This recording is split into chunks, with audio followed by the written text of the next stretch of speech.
Viewer welcome to my YouTube channel English linguistic word. आज हम बात करेंगे हिस्ट्री ऑफ इंग्लिश लिटरेचर की। हिस्ट्री ऑफ इंग्लिश लिटरेचर में आज हमने पढ़ना है द एज ऑफ रेनेसेंस, जो 1500 से 1600 तक है। 1500 से 1600 सेंचुरी तक सर्वाइव किया इस एज ने। Renaissance period in English literature is also called age of Elizabethan और age of Shakespeare. The Middle Ages in Europe followed by the Renaissance. Renaissance means rebirth, again. The question arises of who was reborn. It was the human spirit that was reborn, awakened after a long time after a long time of the Middle Ages. तो इसमें Greek literature का flood आ गया था।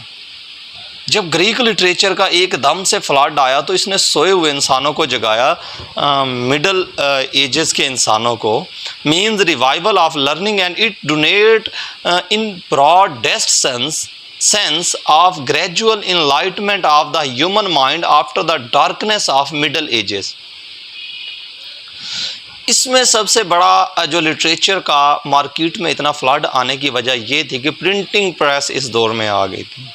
Printing press ने literature के अंबार लगा दिए मार्केट में। और फिर इस एज में साइंटिफिक तौर पे भी डिस्कवरियाँ हुई। रेनेसेंस की एज में जो हम सबसे बड़ी बात कर सकते हैं वो ये था कि एक तो इस दौर में इंसान ने ह्यूमनिज़म तहरीक का आगाज़ किया और उसके बाद यूरोपियन स्कूल ने रिवील किया प्रिंटिंग प्रेस को।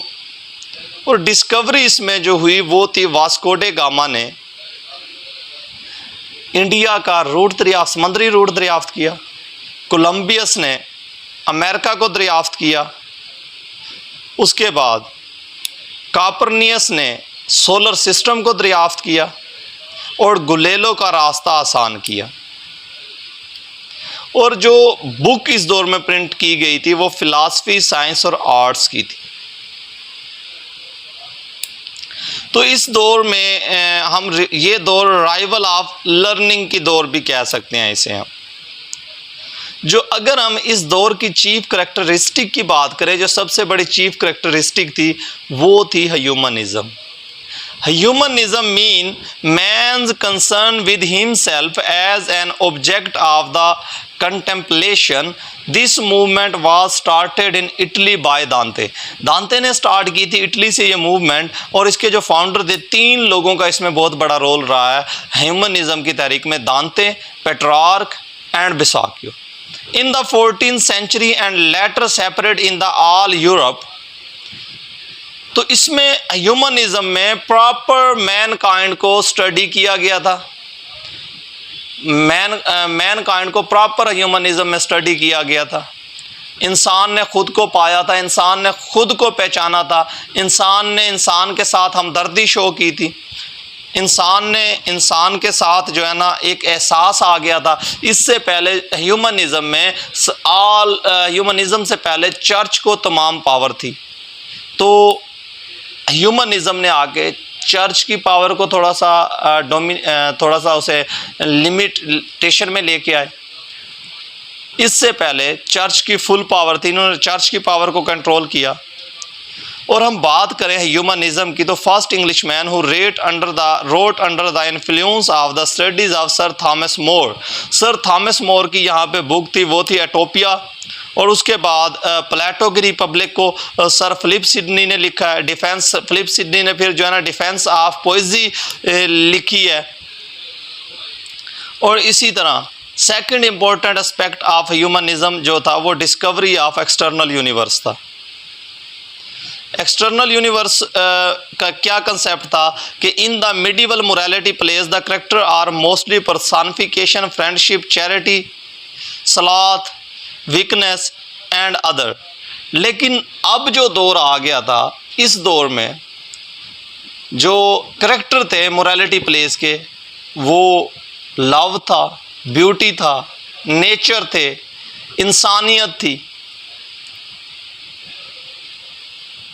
तो इस दौर में ह्यूमनिज़म में ये इसके ह्यूमनिज़म एक मोस्ट डोमिनेंट मूवमेंट रही है रेनेसांस की।